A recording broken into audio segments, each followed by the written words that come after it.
रामकृष्ण हरी मंडळी, 78व्या स्वातंत्र्य दिनाच्या आपल्या सर्वांना खूप खूप शुभेच्छा. 15 ऑगस्ट 1947 रोजी भारत स्वतंत्र झाला. पण पारतंत्र्य जाण्याचं कारण काय होतं, तर आपल्याच लोकांमध्ये असलेला विविध भेदभाव, आपल्याच लोकांमध्ये असलेली एकमेकांच्या पायखेचीची होड, आपल्याच लोकांमध्ये असलेली गुलामगिरीची मानसिकता. आणि यामुळे आपण गुलामगिरीत कित्येक वर्ष राहिलो.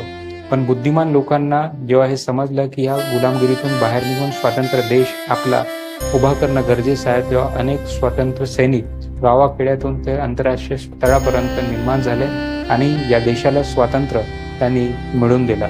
आता या स्वतंत्र राष्ट्राला आपल्याला आणखीन पुढे नेण्याची जबाबदारी आपल्या सर्वांवर आहे. तर इतिहासात झालेली चूक परत होणार नाही याची आपण दखल घेऊया. सगळे भेद बाजूला ठेवून राष्ट्रहितासाठी, राष्ट्रनिर्मितीसाठी कार्य करूया. जय हिंद, जय